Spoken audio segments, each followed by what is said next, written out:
Hi friends, నేను B Ravi. Basics laws learn law and educate yourself అనేటువంటి నా YouTube channel స్వాగతం. ఈరోజు నేను వీడియో చాలా రోజుల తర్వాత చేస్తున్నాను. కొన్ని ఇబ్బందుల వల్ల చేయలేకపోయాను. అయితే ఈరోజు చేస్తున్నటువంటి వీడియో చాలా ముఖ్యమైనది. మన దేశంలో స్త్రీలపై జరుగుతున్నటువంటి రేప్ కేసెస్ కానీ, తర్వాత ఇతర లైంగిక కేసెస్ కానీ, దాంట్లో స్త్రీలు ఏ రకంగా ఇబ్బందులు పడుతున్నారు, అయితే ఈ లైంగిక నేరాల్లో, ఈ రేప్ కేసుల్లో స్త్రీలకు జరిగేటువంటి న్యాయం ఎలా ఉంది, దాని గురించి ఈ క్రిమినల్ జస్టిస్ సిస్టమ్ అనేటువంటి ఒక సిస్టమ్ ఉంది పనిచేయడానికి.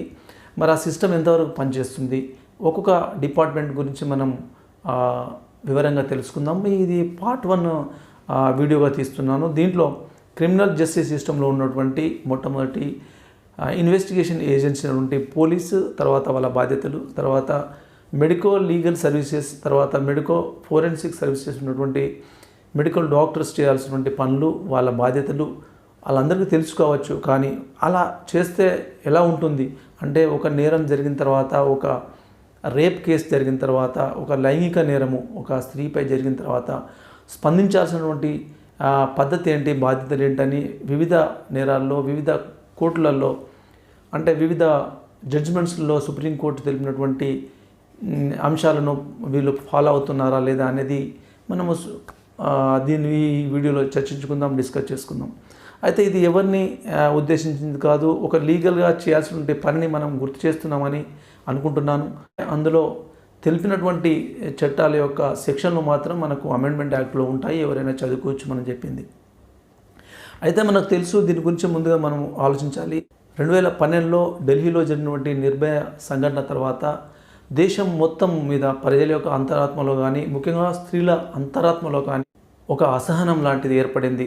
అంటే స్త్రీకి స్వేచ్ఛ లేదా, స్త్రీని ఈ రకంగా రేప్ చేసినా ఎవరు పట్టించుకోరా, ఎంత యాక్షన్ తీసుకున్నా వీళ్ళకు రక్షణ లేనటువంటి ఒక అభద్రతా భావం స్త్రీలో ఏర్పడింది అనేది మనం చెప్పుకోవచ్చు.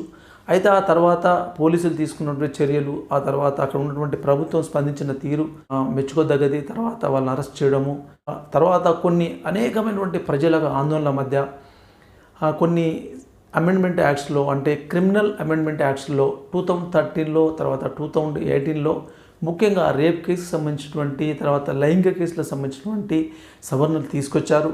ఆ తర్వాత కూడా ఇంకా మరి మారిందా సిచ్యువేషన్ అంటే, అది కూడా కొంచెము అనుమానంగా అనిపిస్తుంది. ఎందుకంటే నిర్భయ సంఘటన జరిగింది, ఆ తర్వాత హైదరాబాద్లో దిశ రేప్ కేసు జరిగింది, సామూహిక రేప్ జరిగింది, ఆ తర్వాత ఇలాంటి ఎన్నో సంఘటనలు దేశవ్యాప్తంగా జరుగుతూనే ఉన్నాయి. మరి ఇలాంటి పరిస్థితుల్లో వాళ్ళను మనం ఏ రకంగా కట్టడి చేయాలి, ఈ విధంగా స్త్రీలకు ఏ రకంగా న్యాయం చేయాలని అనుకుంటే, దానిలో ముఖ్యమైనటువంటి అంశాలు క్రిమినల్ జస్టిస్ సిస్టమ్ ద్వారా ఆ పనిచేయడం ద్వారా వాళ్ళకు సరైనటువంటి న్యాయాన్ని, వాళ్ళకు భద్రతను, రక్షణను కల్పించే అవకాశం ఉంది. అయితే ఆ క్రిమినల్ జస్టిస్ సిస్టమ్ ఎలా పనిచేయాలి, ఆ క్రిమినల్ జస్టిస్ సిస్టంలో ఎన్ని డిపార్ట్మెంట్లు ఉంటాయి, వేరియస్ డ్యూటీ హోల్డర్స్ ఎంతమంది ఉంటారు, వాళ్ళు చేయాల్సినటువంటి పని ఏంటి, ఇవన్నీ మనం తెలుసుకుంటే మనము ఏ రకంగా జరుగుతుంది వ్యవస్థలో, నిజంగా మనము ఆ స్త్రీకి న్యాయం చేస్తున్నామా లేదా, చట్టపరంగా ఎన్ని అవకాశాలు ఉన్నాయేమైనా విస్మరిస్తున్నామా అనేది మనం తెలుసుకోవాల్సిన అవసరం ఉంది.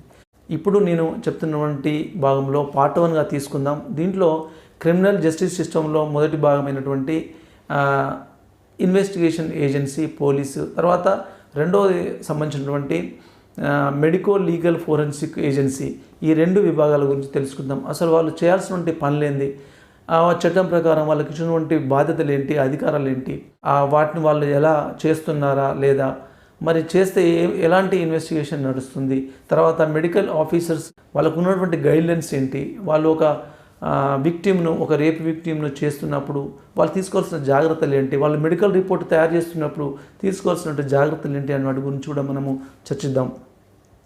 ఈ ముఖ్యంగా తెలిపేది ఏంటంటే, ఆ నిర్భయ సంఘటన జరిగిన తర్వాత 2013 సంవత్సరంలో అఫెన్సెస్ అగెనెస్ట్ ఉమెన్ దాదాపు 3 లక్షలు ఉంటే, తర్వాత 2019 వరకు వచ్చే వరకు 4,50,000 అయినాయి. అంటే రోజు రోజుకు ఎంత శిక్షలు పడినాయో, దిశ సంబంధించినటువంటి రేప్ కేసులో ఎన్కౌంటర్స్ జరిగిన, అక్కడ నిర్భయ సంఘటనలో జరిగినటువంటి నిందితులకు కోర్టులు ఉరివేసి దండించిన, ఇంకా మనుషుల్లో మార్పు రావట్లేదు. మరి దానికి సంబంధించినటువంటి మార్పు తీసుకురావాలంటే వాళ్ళకు ఇలా శిక్షలు పడాలంటే, భయాన్ని కలిగించాలంటే ఈ క్రిమినల్ జస్టిస్ సిస్టంలో ఉన్నటువంటి అన్ని డ్యూటీ హోల్డర్స్ కరెక్ట్గా పనిచేయాలని సుప్రీంకోర్టు తన వివిధ జడ్జిమెంట్లలో చెప్పడం జరిగింది. రేప్స్ కూడా దేశవ్యాప్తంగా అంటే భారతదేశ వ్యాప్తంగా 2013లో 33,707 కేసులుంటే తర్వాత 2019 సంవత్సరం వరకు 32,033 కేసులు జరిగాయి. అంటే ఇక్కడ పెద్ద తేడా ఏం లేదు. మరి దీని గురించి మనం చర్చించుకోవాల్సిన అవసరం ఉంది. ముఖ్యంగా ఫస్ట్లోకి మనం వెళ్దాం. ఇన్వెస్టిగేషన్ ఏజెన్సీ అయినటువంటి పోలీస్ డిపార్ట్మెంట్ గురించి మనం మాట్లాడుకుందాం. వాళ్ళ ఇన్వెస్టిగేషన్లో ఇంకా సామర్థ్యాన్ని పెంచుకుంటే ఇచ్చినటువంటి సిస్టమ్ను వాళ్ళు చట్టాన్ని అవలంబించి ప్రొసీడ్ అవుతే ఎలా చేయొచ్చో కూడా మనం ఇప్పుడు తెలుసుకుందాం. టాపిక్లోకి వెళ్దాం. మనం ఇప్పుడు డిస్కస్ చేస్తున్న మొత్తము స్త్రీలపై జరిగేటువంటి రేప్ కేసెస్ గురించి, వాళ్ళపై జరిగేటువంటి లైంగిక నేరాల గురించి, ఇతర లైంగిక నేరాల గురించి, దాని గురించి మనం డిస్కస్ చేస్తున్నాం. అన్ని కేసుల గురించి దీంట్లో డిస్కస్ చేయడం లేదు. అయితే ఏదైనా ఒక నేరం జరిగినప్పుడు, రేప్ కేసు జరిగినప్పుడు కానీ, దానికి సంబంధించినటువంటి ఇతర లైంగిక నేరాలకు సంబంధించినటువంటి కేసులు జరిగినప్పుడు కానీ తప్పకుండా ఆ విక్టిమ్ కానీ, వాళ్ళకు సంబంధించిన వాళ్ళు కానీ, ఆ కేసును చూసిన వాళ్ళు కానీ, లేకపోతే ఆ సమాచారం అందుకున్న ఎవరైనా తెలిసిన వాళ్ళు కానీ, మనకు తెలిసి ఇంతకుముందు మనం డిస్కస్ చేసుకున్నాం, అక్కడ ఉన్నటువంటి లోకల్ జ్యూడిషియల్ పోలీస్ స్టేషన్కి వెళ్ళి రిపోర్ట్ చేస్తారు. కేసు పెట్టి తర్వాత దర్యాప్తు చేయాల్సినటువంటి అవసరం ఉంటుంది. ఆ నిర్ణయాలు తీసుకోవడం కూడా, ఆ ఇన్వెస్టిగేషన్ కూడా చట్టపరంగా స్టార్ట్ కావడానికి ఎఫ్ఐఆర్ఏ మనకు పునాది అని చెప్పుకోవచ్చు. సిఆర్పిసిలోని సెక్షన్ 154 సబ్సెక్షన్ 1లో కాగ్నైజబుల్ కేసులు అన్నింటిలో ఎఫ్ఐఆర్ ఇష్యూ చేయాల్సినటువంటి బాధ్యత అక్కడ పోలీస్ స్టేషన్లో ప్రజెంట్లో ఉన్నటువంటి officer incharge of the police station లేదా స్టేషన్ హౌస్ ఆఫీసర్ ఎవరైనా పర్లేదు, అక్కడ ఉన్నటువంటి వారి మీద బాధ్యత ఉంది. అది తప్పకుండా చేయాల్సినటువంటి mandatory section 154 subsection 1 of CrPC కింద. అదేవిధంగా దీనికి ఇంకొక లలిత కుమారి వర్సెస్ ఉత్తరప్రదేశ్ అటువంటి ఒక కేసులో కూడా ఏదైనా కాగ్నైజబుల్ కేసు వచ్చినప్పుడు వెంటనే దాన్ని కేసు చేసి ఎఫ్ఐఆర్ ఇష్యూ చేయాలని ఈ విషయంలో కూడా సుప్రీంకోర్టు స్పష్టంగా చెప్పింది. అయితే ఇంకొక విషయం ఇక్కడ మనము ప్రస్తావించుకోవాలి. రేప్ కేసెస్ తర్వాత ఇతర సెక్సువల్ అఫెన్సెస్ అగెన్స్ట్ ఉమెన్, ఈ కేసులలో క్రిమినల్ అమెండ్మెంట్ యాక్ట్స్ అంటే 2013 అండ్ 2018లో తీసుకొచ్చినటువంటి కొన్ని అమెండ్మెంట్స్ ఉన్నాయి, సవరణలు ఉన్నాయి. దాంట్లో చెప్పింది ఏంటంటే రేప్ కేసు కానీ తర్వాత ఇతర సెక్సువల్ అఫెన్సెస్ కానీ జరిగినప్పుడు తప్పకుండా ఎఫ్ఐఆర్ను అక్కడ ఉన్నటువంటి పోలీస్ స్టేషన్లో ఉన్నటువంటి ఉమెన్ పోలీస్ ఆఫీసరే చేయాలి అని చెప్పడం జరిగింది. అయితే తప్పకుండా పోలీస్ స్టేషన్లో ఉన్నటువంటి ఉమెన్ పోలీస్ ఆఫీసర్ ఎందుకు చేయాలంటే, మనము జనరల్గా మాట్లాడుకున్నా ఎవరైతే విక్టిమ్ ఉందో ఆమె స్త్రీ కాబట్టి ఆ స్త్రీకి జరిగినటువంటి పూర్తి రేప్ కేసు కావచ్చు, ఇంకా సెక్సువల్ ఆఫెన్స్ కావచ్చు, ఎవరు చేశారు పూర్తి విషయాలు ఒక స్త్రీకి చెప్పగలుగుతుంది. కాబట్టి ఈ అమెండ్మెంట్ యాక్ట్లో స్త్రీ చేస్తేనే బాగుంటుందనేది ఒకటి ఈ అమెండ్మెంట్లో తీసుకొచ్చారు 154 సబ్సెక్షన్ 1లో. ఆ తర్వాత మరి నిజంగా ఇన్వెస్టిగేషన్ ఎవరు చేస్తారంటే తర్వాత రికార్డ్ చేసిన తర్వాత ఇది గ్రేవ్ కేస్ కాబట్టి అక్కడ ఉన్నటువంటి ఎవరైతే ఎఫ్ఐఆర్ చేశారో ఆ police officer grave case investigation చేయడానికి అర్హత కలిగి ఉంటే తప్పకుండా ఆమెనే కంటిన్యూ కావచ్చు.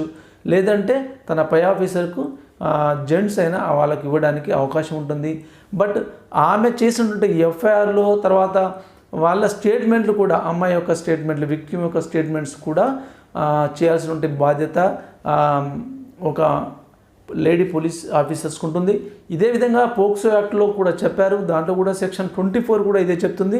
చిన్నపిల్లలు, మగపిల్లైనా ఆడపిల్ల వాళ్ళ మీద జరిగినటువంటి ఈ సెక్సువల్ అబ్యూస్ గురించి చేస్తున్నటువంటి యాక్ట్లో కూడా తప్పకుండా lady police officer statement record చేయాల్సిన అవసరం ఉందని చెప్పడం జరిగింది. Section 24 of POCSO act 2012. అయితే ఇక్కడ ఎప్పుడైతే ఈ లేడీ పోలీస్ ఆఫీసరు ఎలా చేయాలి, స్టేట్మెంట్ ఎలా రికార్డ్ చేయాలనేది స్పష్టంగా చెప్పారు. ఒకవేళ కంప్లైంట్ పోలీస్ స్టేషన్కి వచ్చి ఇచ్చినప్పుడు అక్కడ ఆ లేడీ పోలీస్ ఆఫీసరు కంప్లైంట్ యొక్క స్టేట్మెంట్ను రికార్డ్ చేసుకొని ఆమె ఇచ్చిన ఒక కంప్లైంట్ ఇస్తే దాని మీద కేసు రిజిస్టర్ చేయడము అలాంటివి జరుగుతుండాలి. ఒకవేళ ఆ కంప్లైంట్కి సంబంధించినటువంటి విక్టిమ్ రాలేని పరిస్థితిలో ఉంది, ఆమె ఒక ప్లేస్లో ఉంది, రేపైన సంబంధించినటువంటి సంఘటనలో ఏరియాలో ఉంది, సీన్ ఆఫ్ అఫెన్స్లో ఉంది, రాలేని పరిస్థితిలో ఉంది, డిజేబుల్గా ఉంది, ఫిజికల్లీ మెంటల్లీ చాలా ఇబ్బందిలో ఉంది, రాలేని పరిస్థితుల్లో ఉంటే ఇన్ఫర్మేషన్ రాగానే లేడీ పోలీస్ ఆఫీసర్ అక్కడికి వెళ్ళాలి. వెళ్ళిన తర్వాత అక్కడ ఆ విక్టిమ్ యొక్క పూర్తిగా స్టేట్మెంట్ రికార్డ్ చేసుకోవాలి. అక్కడ ఉన్నటువంటి ఎవరి ముందు రికార్డ్ చేసుకోవాలి. ఒక ఎడ్యుకేటర్ ఉండాలి అక్కడ, తర్వాత ఒక ఇంటర్ప్రిటర్ ఉండాలి, అంటే ట్రాన్స్లేటర్ ఉండాలి.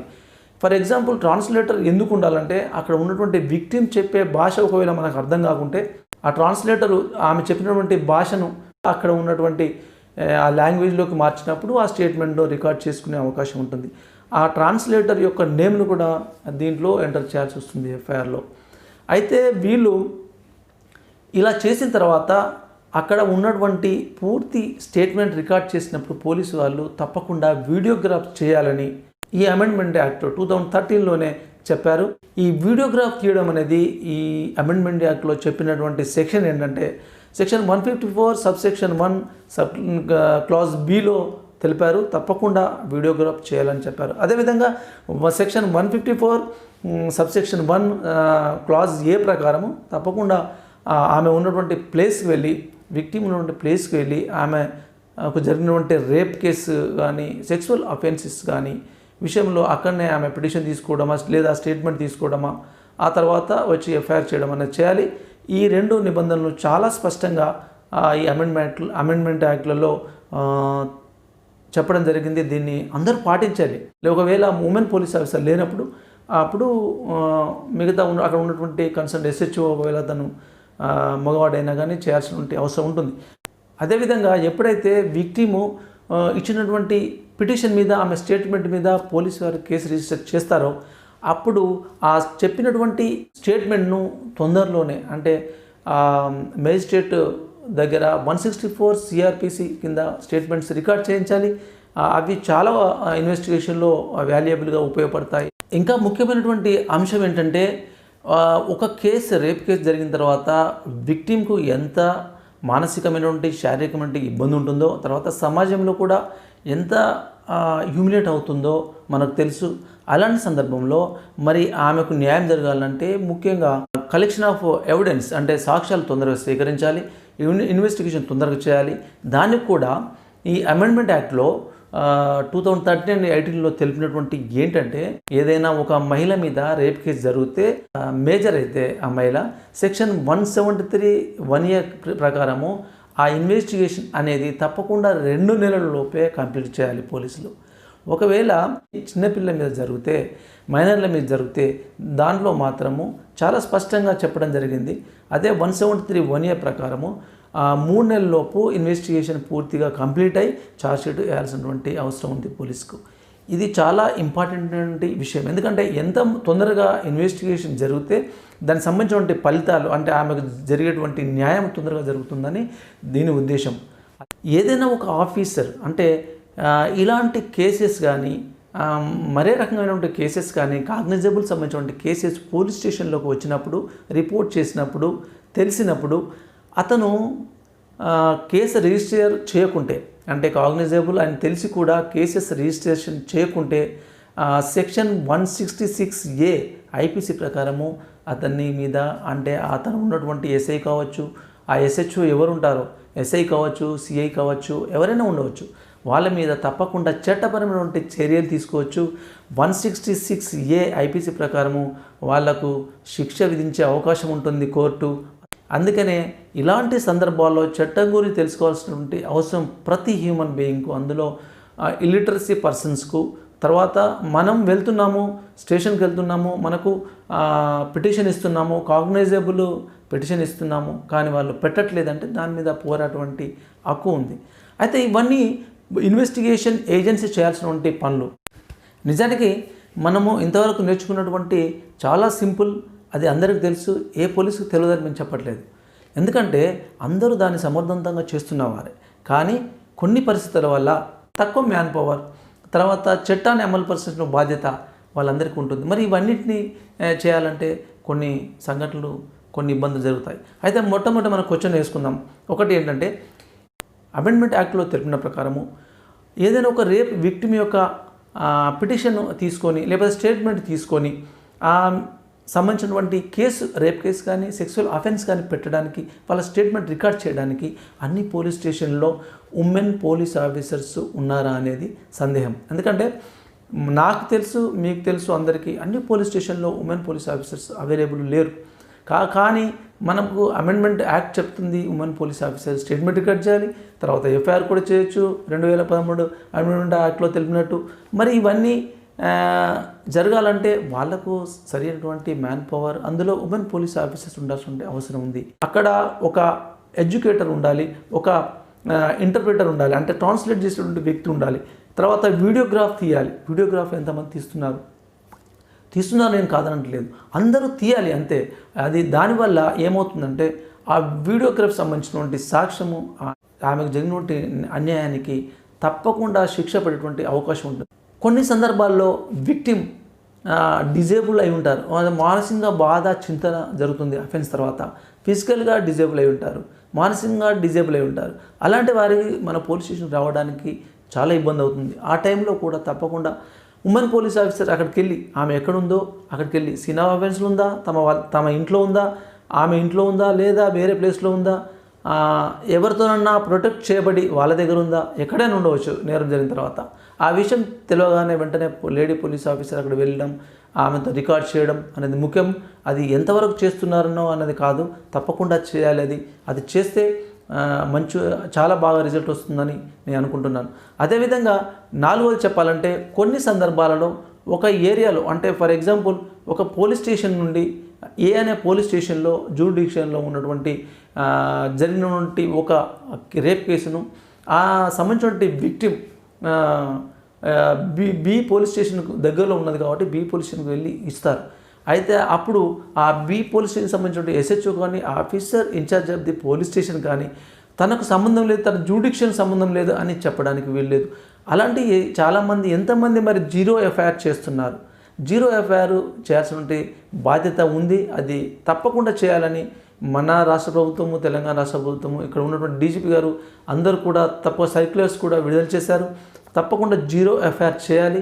జీరో ఎఫ్ఐఆర్ చేయకుంటే సంబంధించినటువంటి ఎస్హెచ్ఓ మీద, అక్కడ ఉన్నటువంటి officer incharge of the police station మీద తప్పకుండా 166A కింద ఐపీసీ కింద కేసు పెట్టి యాక్షన్ తీసుకుంటారు. ఇది గమనించాల్సినటువంటి అవసరం ఉంది.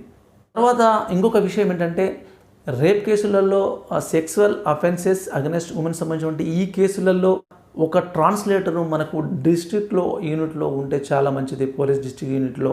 ఎందుకంటే ఆ ట్రాన్స్లేటరు ఆయనను మనం వినియోగించుకొని పూర్తిగా అతనికి ఏదో జాబ్ ఇవ్వాల్సినటువంటి అవసరం కూడా లేదు. కానీ కొంతమందిని వాళ్ళ డీటెయిల్స్ మన దగ్గర ఉంటే, అంటే పోలీస్ దగ్గర ఉంటే, వాళ్ళను ఏ రకమైన, ఒకవేళ ఒకతను ఎక్కడి నుంచో ఒరిస్సా నుంచి, ఒకతను గుజరాత్ నుంచి ఓ అమ్మాయి వచ్చింది, ఏదో పని చేసుకోవడానికి వచ్చింది, ఇక్కడ ఏదో రేపు గురి చేయబడ్డది, ఆమె గుజరాత్ సంబంధించినటువంటి భాష మనకు రాని సందర్భంలో, తెలుగు రాదు కాబట్టి, ఇక్కడ ఎవరైనా గుజరాత్ వచ్చినప్పుడు ఒక ట్రాన్స్లేటర్ గురించి మనకు తెలిసి ఉంటే, అలాంటి ఒక లిస్టు, అంటే వేరు వేరు భాషలు తెలిసిన లిస్టు ఒకటి మన పోలీస్ హెడ్ క్వార్టర్లో ఉంటే, ఇమీడియట్గా ఆ ట్రాన్స్లేటర్ను ఆ కేసు జరిగినప్పుడు, అంటే ఆ కేసును రిజిస్టర్ చేసిన సందర్భంలో ఉమెన్ పోలీస్ ఆఫీసరు ఆ విక్టిమ్ దగ్గర నుంచి స్టేట్మెంట్ తీసుకున్న సందర్భంలో ఈ ట్రాన్స్లేటర్ అక్కడ ఉంటే, అక్కడ ఉన్నటువంటి ఉమెన్ పోలీస్ ఆఫీసర్కు ఎంతో ఉపయోగపడుతుంది. ఆ కేసు యొక్క వివరాలు కూడా తొందరగా తెలుస్తాయి, అక్యూజ్ని పట్టుకోవడానికి వీలవుతుంది, తర్వాత నెక్స్ట్ ఇన్వెస్టిగేషన్లో తొందరగా పాజిటివ్గా వెళ్ళడానికి ఉపయోగపడుతుందని అనుకుంటున్నాను. తెలంగాణ పోలీస్ డిపార్ట్మెంట్లో ఒక స్పష్టమైనటువంటి గైడ్లైన్స్ వచ్చాయి. ఇప్పుడు ప్రస్తుతం ఉన్నటువంటి డీజీపీ గారు రేప్ కేసులో ఎలాంటి ఎస్ఓపి, అంటే ఎఫ్ఐఆర్ అయిన దగ్గర నుంచి ఆ తర్వాత ఛార్జ్షీట్ అయ్యేంత వరకు ఏ రకంగా పోలీసులు వ్యవహరించాలి, స్టాండర్డ్ ఆపరేటింగ్ ప్రొసీజర్ ఎస్ఓపి అంటామండి, ఏ రకంగా వ్యవహరించాలి, తర్వాత ఏ రకంగా ఇన్వెస్టిగేషన్ చేయాలి అనేది ఇక్కడ మనకు సర్క్యులర్ ఇవ్వడం జరిగింది. ఇలా అన్ని రాష్ట్రాలు ఇస్తున్నాయా లేదా మనకు తెలియదు, బట్ మన తెలంగాణ రాష్ట్రంలో మాత్రం ఈ ఎస్ఓపి ఉంది. అయితే ఈ ఎస్ఓపిలో ఒక్కొక్క డిస్ట్రిక్ట్ సంబంధించిన వారు ఒక రకంగా చేయడానికి చాలామంది చూశాను, వేరే వేరే డిస్ట్రిక్ట్స్లో ఒక్కో రకంగా ఉంటుంది. కానీ ఎస్ఓపిలో ఏదున్నా ఇన్వెస్టిగేషన్లో ఉన్నటువంటి ఆ చైన్లో ఉన్నటువంటి లింక్ను మాత్రం ఎక్కడ విడగొట్టకుండా దాన్ని ఇన్వెస్టిగేషన్ చేస్తే పోలీసు వాళ్ళు తప్పకుండా ఆ విక్టిమ్కు న్యాయం చేసిన వారు అవుతారని నేను అనుకుంటున్నాను. రేపు అనేది ఒక స్త్రీ మీద జరిగినప్పుడు ఆ స్త్రీ యొక్క శరీరంపై జరిగినటువంటి అఘాయిత్యం కావచ్చు, ప్రక్రియ కావచ్చు. కానీ అంతకంటే మించింది ఏంటంటే ఈ రేపు అనేది ఆమె ఆత్మ మీద జరిగేటువంటి పెద్ద గాయం, జీవితాంతం ఆమె బ్రతికునేంత వరకు గాయంగా మనం చెప్పుకోవచ్చు. ఇలాంటి ఇంపార్టెన్స్ కేసును వాళ్ళకు తొందరగా ఆ అక్యూజ్లకు శిక్ష పడాలంటే పోలీసుల యొక్క బాధ్యత, తర్వాత వాళ్ళ యొక్క రెస్పాన్సిబిలిటీ ఎంతో ఉంది. దీంట్లో చాలా ఉందని మనం చెప్పుకోవచ్చు. కొన్ని వస్తున్నటువంటి వివిధ అమెండ్మెంట్స్ను వాళ్ళు చదువుకుంటే ప్రతి ఒక్కరు చాలా సులువుగా చేస్తారని నేను కోరుకుంటున్నాను. ఇప్పుడు రెండో పాయింట్కి వద్దాం. అది ముఖ్యమైనటువంటి క్రిమినల్ జస్టిస్ సిస్టంలో ఉన్నటువంటి ఇన్వెస్టిగేషన్ ఏజెన్సీ పోలీస్ అయితే ఆ తర్వాత జరుగుతున్నటువంటి అంటే ఇన్వెస్టిగేషన్లో ప్రాసెస్గా ఇన్వెస్టిగేషన్కు అంటే పోలీస్కు వాళ్ళకు సంబంధించినటువంటి ఇన్వెస్టిగేషన్లో ముఖ్యంగా సహాయపడేది మెడికల్ టెస్టులు. తర్వాత రేప్ కేసు జరిగిన తర్వాత ఎంత తొందరగా అయితే మెడికల్ ఆఫీసర్ దగ్గరికి తీసుకెళ్తే అక్కడ ఆమెకు ట్రీట్మెంట్ చేస్తారు. ట్రీట్మెంట్ చేయడం అనేది ఆమెకు కొంత ఫస్ట్ ఎంతో రిలీఫ్ అవుతుంది. ఎప్పుడైతే కోర్టులో మనము సాక్ష్యాలు ప్రవేశపెట్టడానికి ఉపయోగపడుతుందో ఛార్జ్షీట్లో మనం పేర్కొన్నప్పుడు సాక్ష్యాలు మెడికల్ సంబంధించినటువంటి దానికి కొరాబరేట్ అవుతాయి కాబట్టి దానికి ప్రత్యేకమైనటువంటి సాక్ష్యాలు కూడా దానిలో ఉంటాయి కాబట్టి ఆ సాక్ష్యాలను సేకరించడానికి ఆమె దగ్గర ఉన్నటువంటి ఏవైనా ఇటు స్వాబ్స్ కానీ తర్వాత సెమన్ అటువంటి కానీ టెస్ట్స్ జరిగేటువంటి కొన్ని టెస్టులు చేస్తారు. ఆ టెస్ట్ చేయడం వల్ల కూడా అవి సాక్ష్యాలుగా ఆమెపై రేపు జరిగిందని ప్రూవ్ చేయడానికి ఛార్జ్షీట్లో వేయడానికి చాలా ఉపయోగపడుతుంది. దీనిలో ముఖ్యమైన ఒక ఇష్యూను మీరు తెలుసుకోవాలి. క్రిమినల్ అమెండ్మెంట్ యాక్ట్ 2018లో ఒక సెక్షన్ 357C అని ఒక సెక్షన్ యాడ్ చేశారు. దీంట్లో ముఖ్యమైన విషయం ఏంటంటే ఎవరైనా సెక్సువల్ అఫెన్సెస్ గురైన వాళ్ళు, రేపు కావచ్చు, ఇతర సెక్సువల్ అఫెన్స్ గురైన ఒక మహిళ, ఒక అమ్మాయి, ఒక బాలిక, బాలుడు ఎవరైనా పర్లేదు, గవర్నమెంట్ హాస్పిటల్ వెళ్ళినా, ప్రైవేట్ రిజిస్టర్డ్ హాస్పిటల్ ఉంటాయి అక్కడికి వెళ్ళినా, తర్వాత మెడికల్ రిజిస్టర్డ్ ప్రాక్టీషనర్ దగ్గరికి వెళ్ళినా, ఎవరి దగ్గరికి వెళ్ళినా ఫ్రీ ఆఫ్ కాస్ట్లో వాళ్ళకు ఫస్ట్ ఎయిడ్ చేయాలి తప్పకుండా. ఆ తర్వాత చేసిన తర్వాత ఇమీడియట్గా కన్సర్న్డ్ పోలీస్కు ఆ కన్సర్న్డ్ జ్యూడిషియల్ ఉన్నటువంటి ఎక్కడ ఉంటారో వాళ్ళకు తప్పకుండా ఇన్ఫర్మేషన్ ఇవ్వాల్సినటువంటి బాధ్యత మెడికల్ ఆఫీసర్ పైన ఉంది. ఒకవేళ మెడికల్ ఆఫీసర్ తను ఫస్ట్ ఎయిడ్ చేసి ఇవ్వకుండా, ఎవరికి ఇన్ఫర్మేషన్ ఇవ్వకుండా పంపిస్తే మాత్రం తప్పకుండా అది నేరంగా పరిగణిస్తారు. సెక్షన్ 166B కింద అతని మీద కేసు పెట్టడానికి అవకాశం ఉంటుంది. శిక్ష కూడా ఉంటుంది. అది 1 year నుంచి తర్వాత ఫైన్ కూడా ఉంటుంది, లేదా 2 కూడా విధించే అవకాశం ఉంది. ఇది మెడికల్ ఆఫీసర్స్ గుర్తుంచుకోవాల్సిన అంశం. అది వాళ్ళకి తెలిసి ఉండవచ్చు, తెలియకపోవచ్చు. బట్ అది తెలిసి లేదని నేను చెప్పలేను, కానీ మనకున్నటువంటి యూట్యూబ్ వ్యూవర్స్కు ఇది తెలిసిన అవసరం ఉంది. ఎందుకంటే అయితే ఇక్కడ మనము విషయం ఏమి తెలుసుకోవాలంటే, ఒకవేళ డాక్టర్స్కి ఈ CRPC అమెండ్మెంట్ యాక్ట్ను వాళ్ళకు తప్పకుండా ఇష్యూ చేయాల్సినటువంటి బాధ్యత వాళ్ళ మెడికల్ ఆఫీసర్స్కు ఉంటుంది. అదేవిధంగా ఆ మెడికల్ ఆఫీసర్ ఇచ్చినటువంటి ఈ అమెండ్మెంట్ యాక్ట్ని చదువుకున్న తర్వాత ఆ డాక్టర్స్ ప్రైవేట్ హాస్పిటల్ కానివ్వండి, గవర్నమెంట్ హాస్పిటల్ కానివ్వండి, వాళ్ళ దగ్గర ఉండే స్టాఫ్స్ కూడా ఈ విధంగా చెప్పగలిగితే ప్రతి ఒక్కరూ అవగాహన పెంచుకొని ఇమీడియట్గా వాళ్ళకు అంటే ట్రీట్మెంట్ చేస్తారని ఇమీడియట్గా మళ్ళీ పోలీస్కి ఇన్ఫర్మేషన్ ఇస్తారని నేను అనుకుంటున్నాను. రేప్ జరిగినప్పుడు, సెక్సువల్ అఫెన్సెస్ జరిగినప్పుడు వాళ్ళను టెస్ట్ చేసి తర్వాత రిపోర్ట్స్ తయారు చేసినప్పుడు ఎలాంటి ప్రొసీడ్ కావాలి, ఎలాంటి నిబంధనలు ఉన్నాయి, ఏ రకమైనటువంటి నిబంధనలు ఉన్నాయి అని తెలపడానికి కొన్ని ప్రొసీజర్స్ గవర్నమెంట్ విడుదల చేసింది. దాని నుంచి తర్వాత అమెండ్మెంట్ యాక్ట్స్లో కూడా సెక్షన్స్ యాడ్ చేశారు. The ministry of health and family welfare సంబంధించినటువంటి డిపార్ట్మెంట్ ఏ విధంగా రేప్ విక్టిమ్ను ఎగ్జామినేషన్ చేయాలి మెడికల్ ఆఫీసర్స్, దానికి సంబంధించిన గైడ్లైన్స్, ప్రోటోకాల్స్ సంబంధించినటువంటి పూర్తి వివరాలతో డాక్యుమెంట్ అందరికి ఉంది. అది పై ఆఫీసర్స్ డాక్టర్స్కి పంపించారా లేదా అని మనకు తెలియదు. బట్ ఈ దాంట్లో గైడ్లైన్స్ ఉన్నాయి. ఏ రకంగా ఏ టెస్ట్ను ఏ రకంగా చేయాలి, ఎవరైతే విక్టిమ్ ఉందో ఆమె ఎటువంటి కాన్సెంట్ తీసుకోవాలా వద్దా, ఒకవేళ తీసుకోకుంటే నాకు వద్దు, నాకు టెస్ట్ వద్దన్నప్పుడు ఏ విధంగా నోట్ తయారు చేయాలి, దానికి పోలీసు వారికి ఇన్ఫర్మేషన్ ఇవ్వాలి, తర్వాత నోట్ తయారు చేసి పోలీసుకు సబ్మిట్ చేయాలి. ఇవన్నీ చాలా ప్రోటోకాల్ సిస్టమ్ దాంట్లో ఉన్నాయి. మీకు అందరు చదువుకోవాలనుకుంటే నా డిస్క్రిప్షన్లో దాని లింకులు పెట్టాను, మీరు డౌన్లోడ్ చేసుకోండి. PDF చాలా చక్కగా ఉంటుంది. దానిలో చాలా స్పష్టంగా మెడికల్ ఆఫీస్ ఏ రకంగా టెస్ట్ చేయాలి, అన్ని రకాలైనటువంటి ఇన్ఫర్మేషన్ దాంట్లో ఉంది. ఒక టెస్ట్ చేయడానికి అన్ని రకాలైనటువంటి అంటే కిట్స్ ఉండకపోవచ్చు. దాని మీద ఏం చేశారంటే గవర్నమెంట్, సెంట్రల్ గవర్నమెంట్, భారత ప్రభుత్వం ఒక department of women and child సంబంధించినటువంటి వాళ్ళు ఏం చేశారంటే ప్రతి ఈ రాష్ట్రానికి ప్రతి ప్రాథమిక ఆరోగ్య కేంద్రాలకు, తర్వాత డిస్ట్రిక్ట్ హెడ్ క్వార్టర్లో, సబ్ డివిజనల్ హెడ్ క్వార్టర్లో ఉన్నటువంటి హాస్పిటల్స్, గవర్నమెంట్ హాస్పిటల్స్కు టెస్ట్ చేయడానికి ఒకటి ఎమర్జెన్సీ కిట్, అది రేపు ప్రోబ్ కిట్ అంటారు దాన్ని. అంటే రేపు సంబంధించినటువంటి టెస్ట్ చేయడానికి ఆ కిట్ను కూడా పంపించడం జరిగింది. ఎంతమందికి యూజ్ చేస్తున్నారు, అది ఎంతవరకు యూజ్ అవుతుంది, ఎంతమంది యూజ్ చేస్తున్నారు అనేది మనకు తెలియదు. మెడికల్ ఆఫీసర్ తెలియాల్సిన అవసరం ఉంది. ప్రతి మెడికల్ ఆఫీసర్స్కే కాదు, స్టాఫ్కు కింద ఉన్న వాళ్ళకి కూడా తెలిస్తే దాని ఉపయోగం ఎలా ఉంటుంది, వాళ్ళకి శిక్షణ ఇవ్వాల్సిన అవసరం కూడా ఉందని నేను అనుకుంటున్నాను. అయితే 164A ముఖ్యంగా ఇంతకుముందు ఏదైనా రేప్ విక్టిమ్ను ఎగ్జామినేషన్ చేసేటప్పుడు అప్పుడు మేల్కి సంబంధించిన డాక్టర్లు కూడా చేసేవారు. ఇప్పుడు ఈ కొత్తగా దీంట్లో ఒక వర్డ్ను చేర్చారు. అది ఏంటంటే రిజిస్టర్డ్ ఫీమేల్ మెడికల్ ఆఫీసర్గా చేశారు. ఉమెన్ మెడికల్ ఆఫీసరే తప్పకుండా చేయాలనే ఒక నిబంధన 164A కింద చేర్చబడింది. రేప్ విక్టిమ్ యొక్క ఎగ్జామినేషన్ అయిన తర్వాత రిపోర్ట్ తయారు చేస్తున్నప్పుడు అమెండ్మెంట్ యాక్ట్ 2013లో సెక్షన్ 53A IA అంటే ఇండియన్ ఎవిడెన్స్ యాక్ట్లో ఒక సెక్షన్ను యాడ్ చేశారు. దీంట్లో ముఖ్యంగా తెలుసుకోవాల్సింది ఏంటంటే, ఈ మెడికల్ ఆఫీసరు ఈ రేప్ విక్టిమ్ను మెడికల్ ఆఫీసర్ ఎగ్జామినేషన్ చేసిన తర్వాత కానీ ఆమె క్యారెక్టర్ గురించి, అంటే ప్రీవియస్ క్యారెక్టరు ఎట్టి పరిస్థితుల్లో దీంట్లో రాకూడదు మెడికల్ రిపోర్ట్లో. ఒకవేళ వచ్చినా అతను ఎంటర్ చేసిన అది ఏ విధంగా ఆమెకు ఈ నేరం విషయంలో వ్యతిరేకము, అంటే ఆమెకు అగనెస్ట్గా నిరూపించబడదు. ఇది ఇండియన్ ఎవిడెన్స్ యాక్ట్లో చెప్పారు. ఈమె సెక్సువల్లీ అబిచ్యుయేటెడ్ ఆఫ్ సెక్సువల్ ఇంటర్కోర్స్ అని రిపోర్ట్లో రాయకూడదు. ఆ తర్వాత 2 finger టెస్ట్ అనేది ఉండేది, అది కూడా రాయకూడదు. ఇవన్నీ హ్యూమన్ రైట్స్కు, ఆమె డిగ్నిటీకి వ్యతిరేకంగా పనిచేస్తాయి.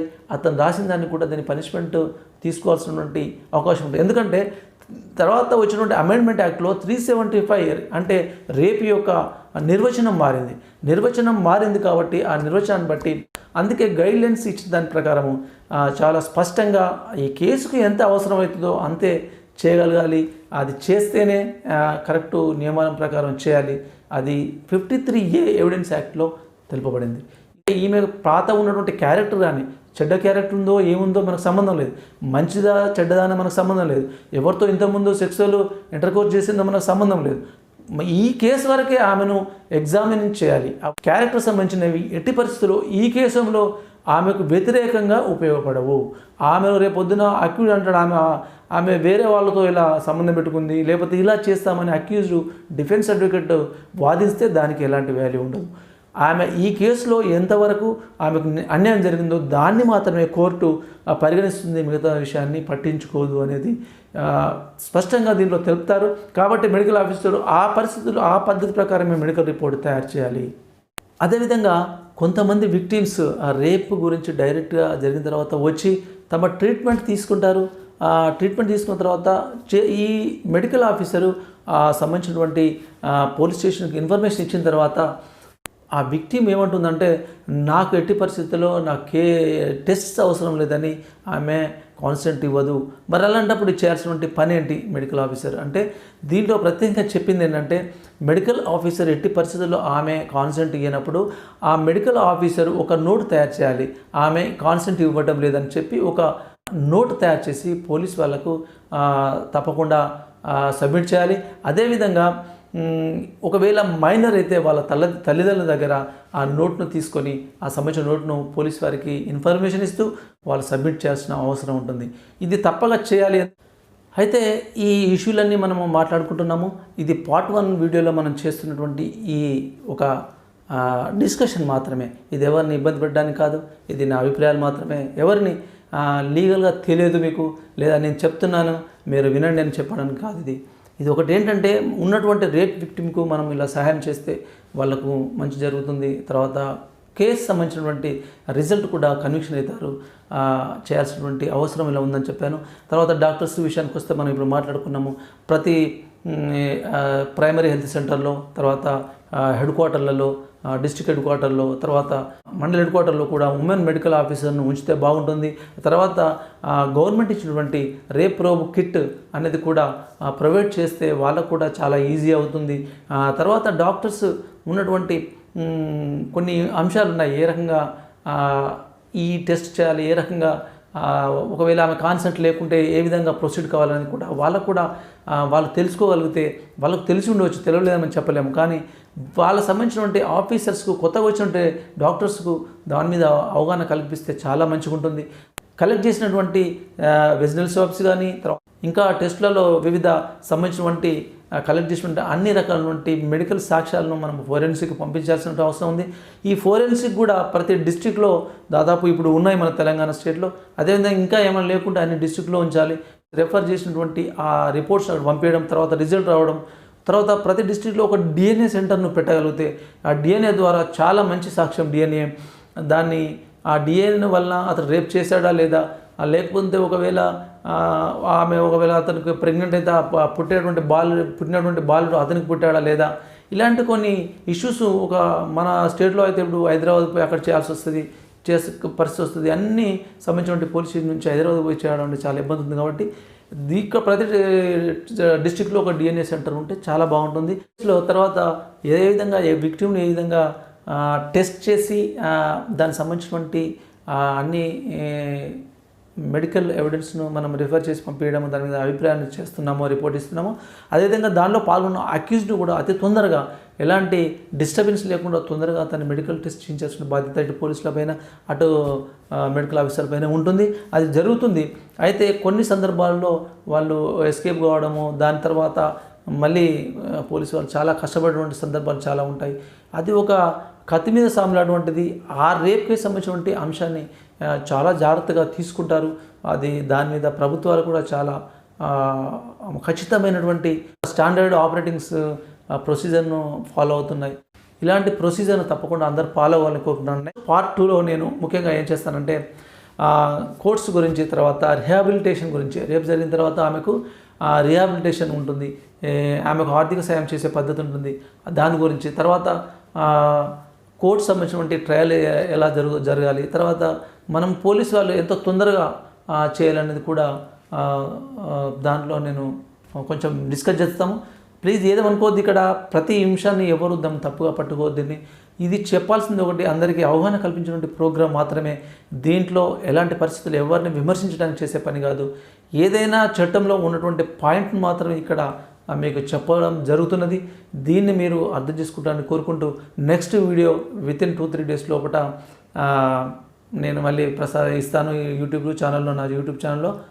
నెక్స్ట్ 2-3 డేస్ లోపల నా యూట్యూబ్ ఛానల్లో మీకు వస్తుంది. అయితే దీంట్లో ఇప్పటి వరకు నాకు నా యూట్యూబ్ ఛానల్లో బేసిక్స్ క్లాస్ పైన ఎవరైనా సబ్స్క్రైబ్ చేయకుంటే తప్పకుండా సబ్స్క్రైబ్ చేసుకోండి. ఏదైనా మీకు తెలియని విషయం ఉంటే షేర్ చేయండి. ఇప్పటి వరకు అయితే చాలామంది కొన్ని వీడియోస్ మీద చాలామంది నాకు కంటిన్యూస్గా ఫోన్ చేస్తున్నారు. తప్పకుండా చేయండి. దానికి సంబంధించినటువంటి ఏ విషయం నాకు తెలిసినా నేను చెప్పడానికి నేను హ్యాపీగా ఫీల్ అవుతాను. నాలెడ్జ్ షేర్ చేసుకుంటే తప్పలేదు. ఇంకా మీకు ఏదైనా సంబంధించిన అంశాలు ఉంటే నాకు కామెంట్ ద్వారా పెట్టండి, నేను వాటిని స్వీకరిస్తాను. వెదర్ ఇట్ ఈస్ కరెక్ట్ నేను తప్పకుండా స్వీకరిస్తాను. దానికి సంబంధించినటువంటి అంశం నేను ఓపెన్గా రాస్తాను. మీరు చెప్పినందుకు నాకు ఎలాంటి ఇబ్బంది లేదు. తెలుసుకోవడం అనేది మన ముఖ్యమైనటువంటి పద్ధతి కాబట్టి తప్పకుండా మనం చెప్పండి. మీరు ఆ సలహాలు ఏమైనా ఇవ్వండి, ఇంకేమైనా మార్పులు కావాలని కోరండి. ఈ మధ్యలో ఒక వ్యూవర్ కోరాడు ఎన్డీపీఎస్ యాక్ట్ మీద, తర్వాత ఒక మంచి వీడియో చేయండి. అదేవిధంగా ఇదే రేప్ కేసు మీద కూడా వీడియో చేయమంటేనే దానికోసం నేను చేయడం జరిగింది. ఈ మధ్యలో చాలా గ్యాప్ వచ్చింది. దయచేసి వేరేగా భావించకుండా తప్పకుండా సబ్స్క్రైబ్ చేయండి, షేర్ చేయండి. అన్ని రకాలుగా నాకు సపోర్ట్ చేస్తారని కోరుకుంటూ ఈరోజు వీడియోని ముగిస్తున్నాను. Thank you very much.